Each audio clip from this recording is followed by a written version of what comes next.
인간에게는 많은 공포와 두려움이 있습니다, 여러분. 그렇죠? 지금 여러분 좀 공포감을 느끼거나 혹시 두려우신 그런 상황 속에 놓이신 분들 계시나요? 인간은 기본적으로 공포와 두려움을 느껴요. 건강 검진을 마치고 몸에 이상 소견이 발견되었다고 말할 때 움찔하죠. 또 조직 검사와 정밀 검사를 해야 한다는 소식을 들을 때 우리는 두려움에 쌓이게 됩니다. 회사를 잘 다니다가 조직 개편이 되거나 명예퇴직의 분위기가 형성되거나 아니면 인원을 축소해야 된다는 이야기를 들으면 우리는 두려움을 갖게 됩니다. 곧 경기 침체가 온다는 뉴스의 소식들을 들을 때마다 자영업자들은 두렵습니다. 그 심정이 불안합니다. 가족이 없어서 갑자기 사고로 가족들을 다 잃어버린 그런 혼자 된 사람들 가운데는 공포와 두려움이 있습니다. 가까운 사람들과의 깊은 관계가 깨어져 버려서 더 이상 그들과 만날 수 없을 때 우리는 두렵습니다. 자녀를 키우는 분들은 자녀의 건강에 문제가 생길 때 두렵습니다. 자신의 미래가 불확실하고 어떻게 가야 될 바를 알지 못할 때 우리는 공포와 두려움을 느낍니다. 그런데 저는 이런 상황들보다도 인간이 가장 공포와 두려움을 느끼는 순간이 있다고 생각합니다. 그것은 바로 내 앞에 자연재해가 펼쳐질 때 인간은 극도의 공포와 두려움을 느낀다고 생각합니다. 얼마 전에도 산불이 많이 났잖아요. 산불이 났는데 그 산불이 내가 살고 있는 그 집 앞까지 불길이 왔다고 상상해 보십시오. 삽시간에 집을 삼켜버릴 것 같은 상황이 되면 사람들은 두려움 가운데, 두려움이 아니라 공포에 쌓이게 되죠. 지진이 일어났는데 진도 8.0 이상의 지진이 발생했다고 생각해 보세요. 사람들은 공포에 휩싸이게 됩니다. 최근에 유튜브를 이렇게 보다 보면 갑자기 백두산 얘기가 많이 나와서 뭔가 했더니 백두산이 곧 터진다 이런 전문가들의 이야기가 있어요. 갑자기 두렵죠, 여러분? 잠깐 얘기했는데도. 그래서 백두산이 곧 터질 것 같다 이런 이야기들이 있을 때 사람들은 공포와 두려움 가운데 빠지게 됩니다. 혹시 백두산 근처에 살고 있는 사람들이야말로 얼마나 두렵겠습니까?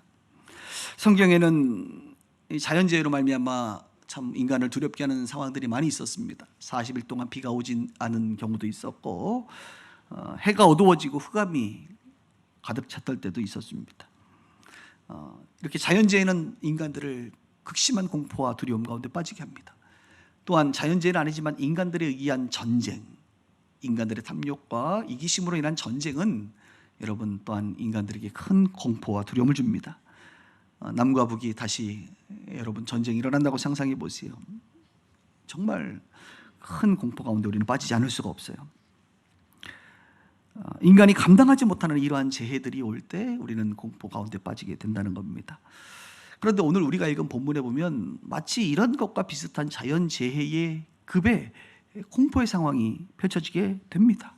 2절을 보세요, 여러분. 2절에 뭐라고 말합니까? 그러므로 땅이 변하든지. 땅이 왜 변합니까? 변한대요. 산이 흔들리면 안 되잖아요. 산이 흔들려 바다 가운데 빠지든지 바닷물이 솟아나고 뛰놀든지 그것이 바닷물이 넘침으로 산이 흔들릴지라도, 이렇게 말하고 있어요. 상상하기 어려운 자연재해와 같은 그런 현상이죠. 그런데 시편의 저자는 뭐라고 말합니까? 우리는 두려워하지 아니하로다.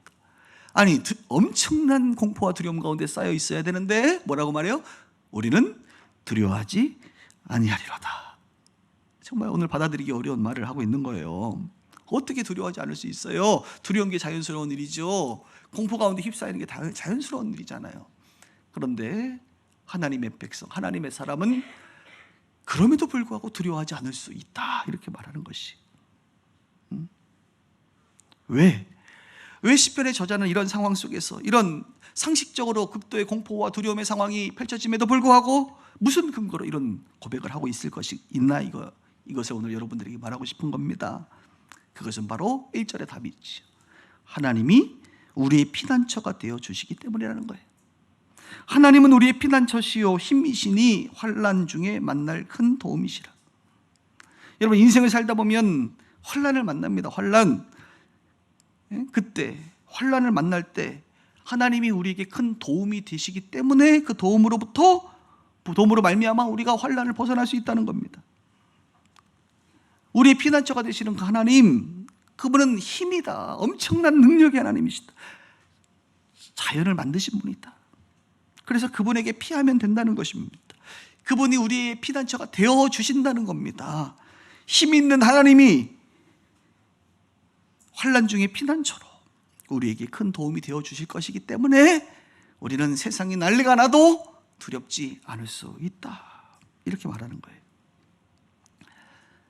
그래도 동의하기 어렵죠, 여러분. 오늘 설교는 동의하기가 참 어려운 부분입니다. 재미있는 사실은 우리가 하나님을 만날 때 종종 환난 중에 만난다는 사실입니다. 환난이 있어야 돼, 인간. 그래야 인간은 환난 중에 하나님을 만나요. 아담이 타락한 이후에 인간에게 들어온 죄의 속성은 뭡니까? 내 인생의 주인은 나다. 인간은 위대하다. 인간은 유토피아를 만들 수 있다. 인간은 잘 합의하고 정반합의 원리를 따라가면 인간은 천국을 만들어낼 수 있다. 이거예요. 나는 약하지 않다. 인간은 약하지 않다. 인간은 강하다. 이런 논리지요. 근데 인간은 타락한 이 죄성 있는 인간들은 여러분 그렇게 안 됩니다. 자신의 힘으로 모든 것을 살아갈 수 있다라고 하는 자신을 믿는 하나님이 주인이 아니라 내가 주인인 게 이게 죄의 가장 큰 문제인데, 이 땅의 사람들을 보세요, 여러분. 자기 믿고 살아요. 믿을 만한 존재도 아닌데 믿을 만한 존재라고 생각하는 것 같아요. 사람들은 자기의 힘과 능력과 지식과 배경과 자기가 가지고 있는 것으로 도움이 필요 없다는 겁니다. 내 힘으로 모든 것을 나는 충분히 잘 살 수 있다. 이렇게 믿고 살아가는 거예요. 그런데 환난이 한번 찾아와야 돼. 그때 깨닫는 거예요. 환난이 한번 오면, 내 힘으로 안 될 만한 환난이 오면, 내 힘으로 해결할 수 없는 건강의 문제가 오고, 내 힘으로 해결할 수 없는 경제적인 고통이 오고, 그렇죠? 내가 그렇게 똑똑한 줄 알았는데 보이스피싱 당해가지고 인생이 망하고, 내 자식 내가 잘 컨트롤할 수 있었는데 내 자식 내 말대로 컨트롤이 안 되고, 집 나간다고 그러고 정말 나가버리고, 이러면 정신을 못 차리는 거예요. 누구보다도 건강에 자신이 있었는데 암이 발견되고, 누구보다도 믿었던 친구들과 형제들이 나를 배신하고, 이런 인생의 환난을 경험하면 사람들이 그제야 깨닫는 게 있는데, 내가 그렇게 힘 있는 사람이 아니구나. 그렇게 내가 똑똑한 사람이 아니구나. 나는 연약하구나. 이걸 깨닫는 거예요. 회사에서 대기업 임원으로 잘 나가다가 어느 날 갑자기 이제 나가쇼. 자기는 영원히 안 나갈 줄 알았는데 이제 필요 없으니 나가쇼. 내가 필요 없는 존재가 되었다라고 하는 이야기를 들을 때 사람들은 충격에 빠지는 거예요. 인생에 환난이 오면, 큰 환난이 오면 그제서야 인간의 한계를 느끼고 누군가를 의지할 대상을 찾습니다. 의지할 대상. 인간을 의지할 사람이 없다라고 느껴지면 신을 찾아, 신을. 그런데 그 신 중에 진짜 신이 있잖아요. 하나님. 그제서야 하나님께로 돌아오는 사람들이 많습니다. 그래서 환난의 때가 곧 구원의 때예요. 환난의 때가 구원의 때예요. 혹시 여러분 주변에 정말 어깨에 힘 빡 들어가가지고 저 사람은 정말 자기를 너무 믿고 당당하게 살아가는 사람들이 있으면 기도하면서 기다리세요. 환난의 때가 옵니다. 환난의 때가 그 영혼을 구원하는 때예요. 그래서 종종 우리가 인간들의 어리석음으로 말미암아 전쟁이 일어나고 고통이 일어나고 할 때 하나님이 그 환난의 때를 가만히 내버려 두지 아니하시고 환난의 때를 활용하셔서, 그렇죠? 하나님의 사람들을 보내셔서, 동역자들을 보내셔서 하나님께서 그 영혼들을 구원하시는 추수의 때로 삼으시는 거예요. 정말 제일 무서운 사람들이 우리 요즘 대학생들, 20대 초반 중반에 이 친구들은 정말 자기가 연약한 줄 몰라. 온실속의 화초처럼 부모님 밑에서 잘 크다가 그냥 자기가 공부 열심히 해가지고 좋은 대학 가가지고 이제 뭐 세상 나 뭐 못할 거 없다 이런 마음. 그래서 저같이 멀쩡하게 생긴 사람이 전도지 주면서 예수 믿었어요. 혹시 사형리에 대해서 들어보실래? 그러면 저를 쳐다보면서 위아래 쳐다보면서 뭐 이런 인간이 다 있나 하고 재수없다는 표정으로 간단 말이죠. 나가서 노방전도 해보세요. 여러분 20대 중반의 여성들이 뼈 쫓고도 싫으면서 걸어갈 때 전도지 나눠줘 봐요. 위아래 쳐다보면서 뭐 이런 인간이 다 있나. 저를 쳐다보는 것이 정말 지렁이 보듯이 쳐다본다 이겁니다. 근데 한 50 정도 넘어가면 그때부터 여유가 생기고, 그래 연약함을 알기에 그래도 뭐가 이유가 있겠지, 그래도 그렇게 그런 눈빛은 안 봐. 그래도 지렁이 정도는 아니야. 그래도 쳐다보긴 보는데 그냥 받아준다 이거예요. 아유, 갖다 버리더라도 받아주고 넉넉함이 생겨요. 그런데 자기가 연약하지 않다는 그 확고한 믿음 가운데 살아가는 젊은이들은 한번 광야를 만나야 돼. 광야. 그래서 가끔 종종 청소년 때 철이 일찍 드는 우리 광야를 만난 친구들 있잖아요. 요번 주 같이 이렇게 중간고사 기간에 그렇게 열심히 하고 밤을 새서 공부했는데 갑자기 성적이 안 나와 이렇게 안 나와. 그럴 때 우리 청소년들은 마음이 무너집니다. 고등학교 때가 중요해요. 고등학교 때가 주님 만나기 딱 좋을 때야. 아무리 열심히 해도 나보다 잘난 인간들 옆에 보면서, 친구들을 보면서 계속 비교당하잖아요, 점수로. 그러면서 마음이 무너지고 열등감이 생기고, 이럴 때 수련회 가고 집회 가서 아니야 너는 존귀한 사람이야, 그러면 그냥 마음이 무너지는 거예요. 나는 쓰레기예요. 나는 아무리 해도 안 돼요. 나는 연약해요. 나는 아무것도 할 수 없어요 라고 그때 우리 주님의 음성이 들리죠. 아니야, 너는 보석이야. 너는 존귀해. 주님이 그렇게는 말하지 않겠지만 아마 이렇게 속으로, 너가 공부는 못해도 다른 게 잘하는 게 있단다. 아직은 알지 못하지만 그때 이 주님을 만나고 주님의 사랑과 위로와 그 자존감을 세워주시는 그 주의 음성을 들으면 이제 만나는 거예요. 뭐 우리 집에서 가까이 사는 애가 그랬습니다. 만나는 거예요. 그래서 그때 자기가 연약함을 알 때, 예전에 벌써 10년이 넘었죠. 한 17년, 8년 됐네요. 서울대학교 제자 중에 하나가 서울대 법대를 가가지고 선생님, 그때 이제 선생님이라 그랬는데 목사님, 전도사님이구나. 전도사님, 우리 서울대 법대생들 5명을 모아놨는데 와서 성경 공부 좀 해주세요. 그래서 제가 서울대 법대 강의실을 가서 5명을 놓고 6개월 동안 성경 공부를 한 적이 있습니다. 야, 난 서울대 법대생들을 볼 때 정말 너무 두려웠어요. 얘는 천재들이잖아, 너들. 근데 성경 공부를 하고 말씀을 나누는데 이 아이들이 그렇게 자존감이 낮더라고. 야, 어떻게 너희들이 자존감이 낮을 수가 있니? 목사님, 전사님, 그때는 대구에서 제가 제일 잘 나갔는데 제가 갈매에서 제가 제일 잘 나갔는데 우리 주변에 학교 통틀어서 내가 1등이었는데 와보니까 저보다 더한 괴물들이 많아요. 나는 아무것도 안 해. 그래서 서울대생들이 그렇게 자살률이 높다는 거 아닙니까? 거기 와서 깨닫는 거예요. 내가 아무것도 아니구나. 성경이나 한번 배워보자. 도대체 하나님이 정말 내 지금 이 마음이 지금 가난한 친구들이거든. 친구들이 나름대로 지금 멘탈에 털려가지고 환난을 받고 있는 친구들이거든. 그때 말씀이 들어가는 거예요. 말씀. 사람은 그래요. 무너져야 돼. 환난을 당해야 피할 피난처를 찾아. 근데 그 피난처 제대로 찾아가면 좋지요. 바로 하나님이 그들의 피난처가 되세요. 오늘 여기 앉아 계신 분들도 지금 웃으시는 분들 많은데 저도 다 그 과정 겪었습니다. 목사님, 여러분들이 환난을 겪지 않았으면 여기 없을 거예요. 아마 얼마나 여러분 잘난 사람들입니까? 얼마나 대단한 사람들입니까? 내 힘으로 살 수 있을 것처럼 보였잖아요. 근데 그게 아니란 말이에요. 환난의 때가 그래서 구원의 때라는 거예요. 하나님은 환난 중에 만나는 도움이 되신다고 성경은 말합니다. 사랑하는 성도 여러분, 혹시 지금 환난 중에 계신 분 계세요? 하나님께로 피하셔야 돼요. 지금이 하나님 만날 때인 줄 믿습니다. 그리고 하나님께 도움을 구하세요. 하나님 여러분 도와줄 수 있는 분이십니다. 하나님께로 나가셔야 돼요.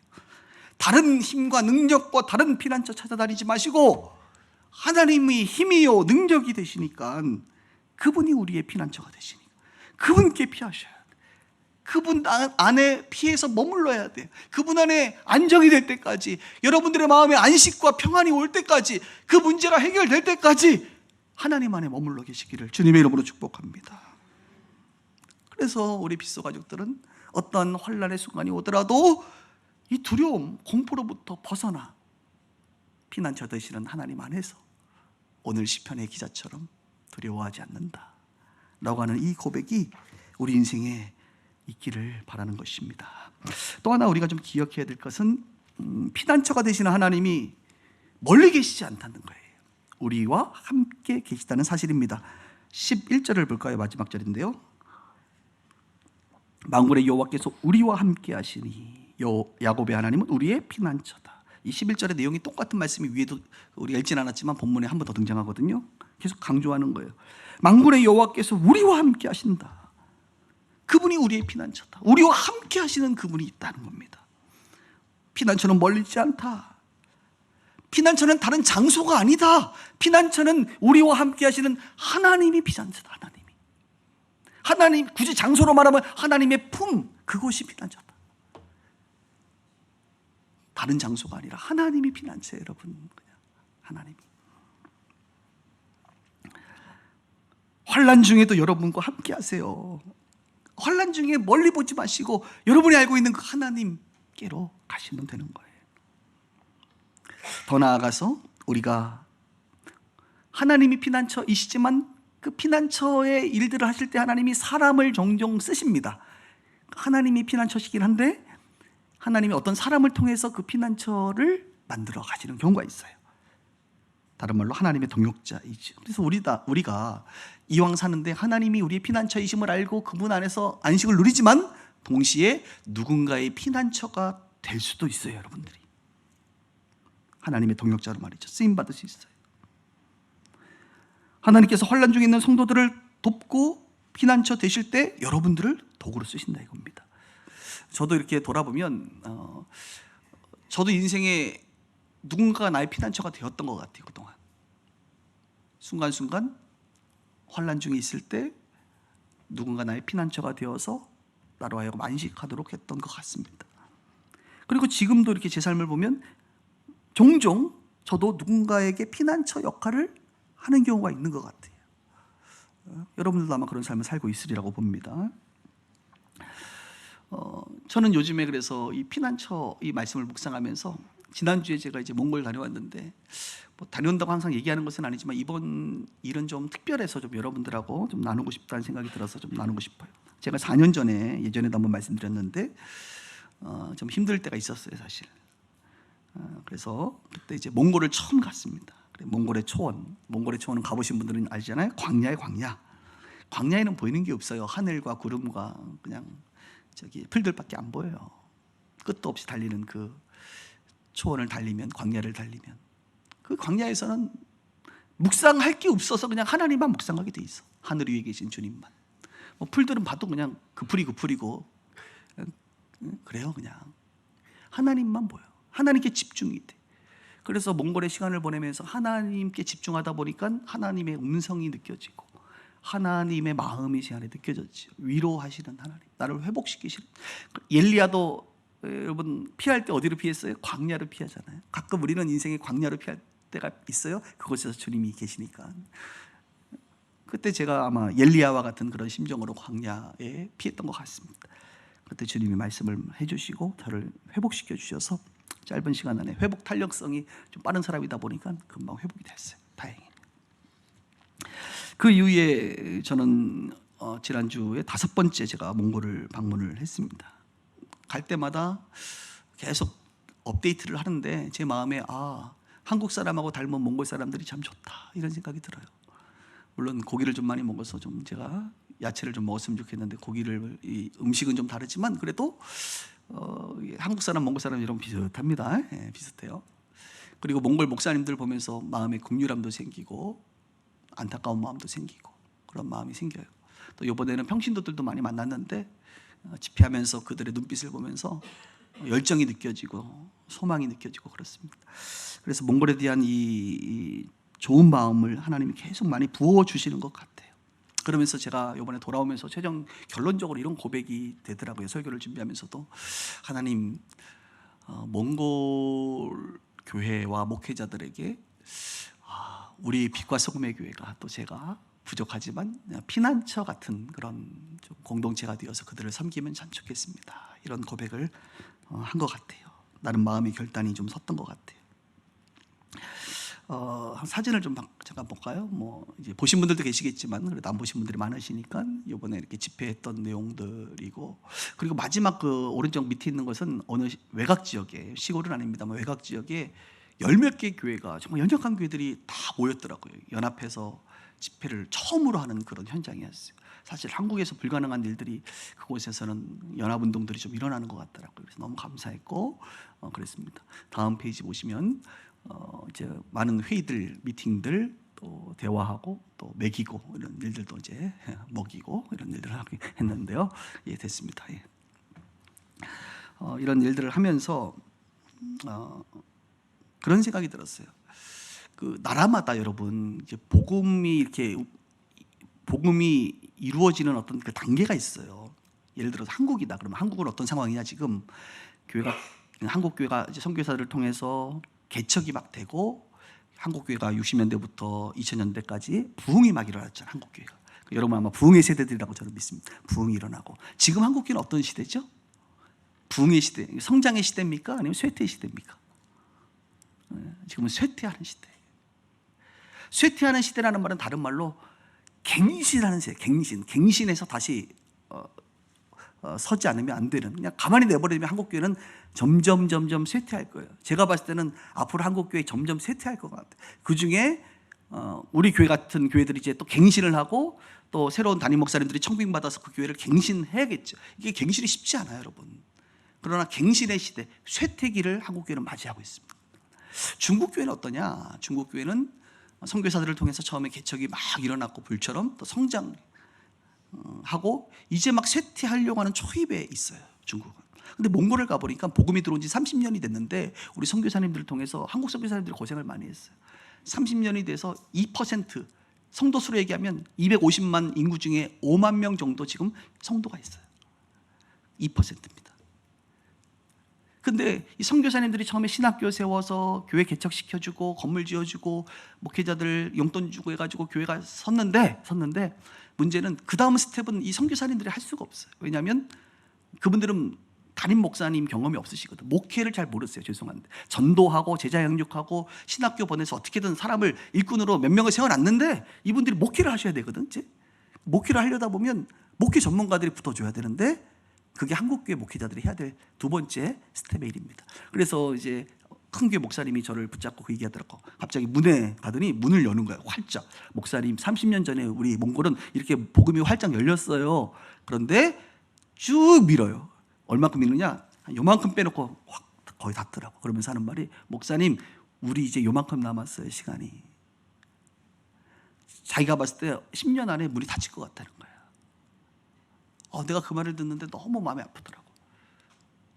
뭐 해야 됩니까? 그랬더니 목사님 같은 분들이 좀 와주셔서 젊은 30대, 40대 초반의 목사님들을 좀 잘 지도해 주셨으면 좋겠다.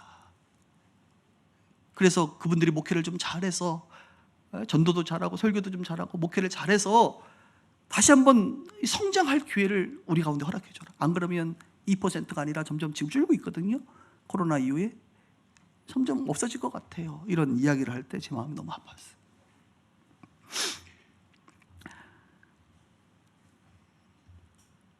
제가 중국에서 그 일을 오래 했거든요. 여러분 아시는 분 아시지만 제가 중국에 한 50번 왔다 갔다 했어요. 왜냐하면 중국도 마찬가지. 선교사님들이 세우는 그 교회들이 그 다음에 선교사님들이 이제 할 수가 없어요. 일을 다 도시에 있는 목사님들이 목회를 해야 되는데, 그래서 제가 많이 갔거든요. 많이 가서 그분들 섬겨주고 세미나도 해주고 가르치고 이런 일을 많이 했는데 이제 중국에서 저를 원치 않는지 자꾸 저를 못 오게 이제 블랙리스트에 올리기도 하고 그런 것 같아요, 여러분.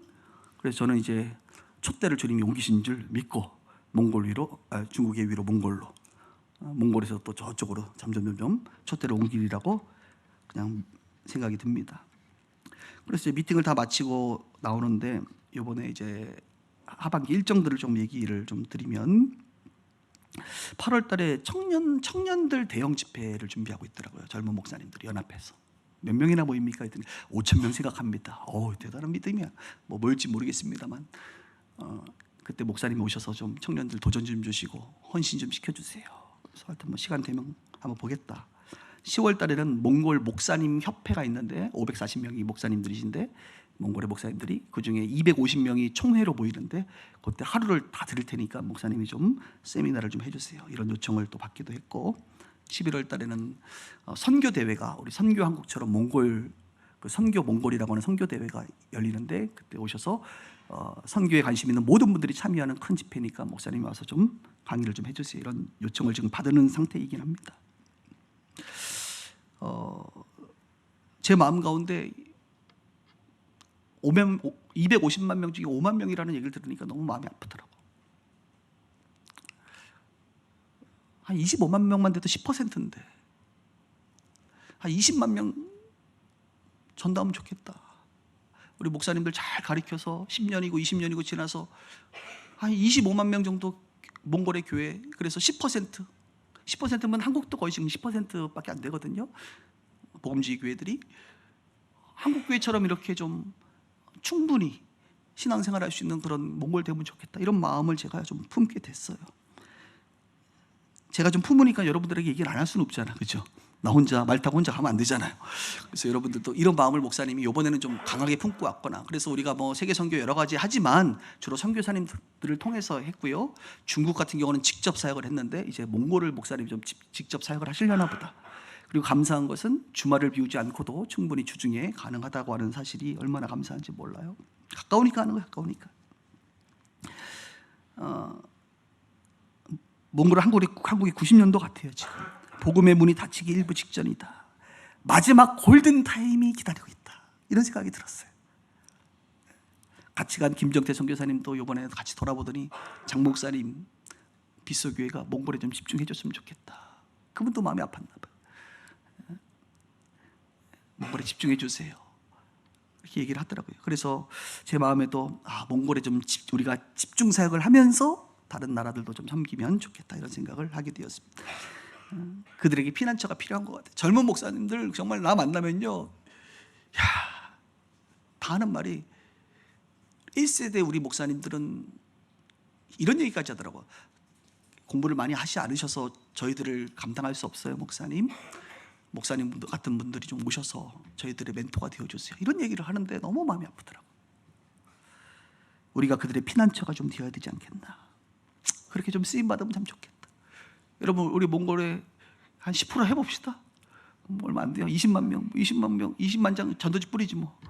집회도 하고 하면서 한번, 우리 여러분 다 한 번씩, 우리 빗소교회 성도들은 운명적으로 다 한 번씩 몽골을 갔다 오는 걸로, 주중에 저하고 함께 가서 말도 타고 오는 걸로, 그렇게 낙타도 타고, 이렇게 이건 운명이요, 이렇게 받아들이고 같이 이 길을 가면 좋겠다, 이런 생각을 좀 합니다.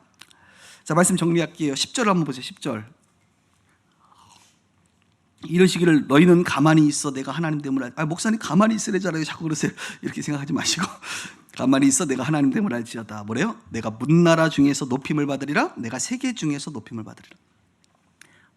장 목사 말 타고 혼자 달려가지 마, 이 말이에요. 하나님이 앞서가시고 우리는 하나님이 말씀하시는 바대로 순종하면서 하나님이 드러나도록 하는 겁니다. 제가 드러나는 것이 아니라 몽골의 목회자들과 교회들이 드러나게 하고 우리는 뒤에서 섬기는 거예요. 하나님이 일하심을 모두가 알 수 있도록 너희는 가만히 있어. 이 가만히 있으라는 게 아무것도 하지 말라는 게 아니에요. 하나님이 일하신다, 하나님이 주도하신다. 그래서 문나라와 열방 가운데 하나님이 높임을 받을 것이다. 그렇습니다, 주님. 그러셔야죠. 주님 영광을 받으소서 라고 하는 우리의 고백이죠. 그 가운데 저와 여러분들이 쓰임받기를 원하는 것입니다. 가까이 있는 여러분, 먼저 주변에 환난 중에 있는 성도들, 또 주변의 사람들 돌아보세요. 그리고 피난처 되시는 하나님께로 인도하시길 바라고, 멀리는 몽골과 세계의 열방이 환난 중에 있는 자들을 바라보면서 우리가 피난처 되시는 하나님께로 인도할 수 있는 우리 교회 되기를 바랍니다. 오늘 여러분 자신이 지금 환난과 두려움 가운데 있다고 한다면 어떻게 해야 됩니까? 피하세요. 그게 지혜입니다. 어디로? 하나님께로. 하나님은 우리의 피난처가 되시고 우리에게 참된 평안과 안식을 주시고 두렵지 않을 만한 믿음을 우리 가운데 주시는 좋으신 분임을 확신합니다. 기도하겠습니다.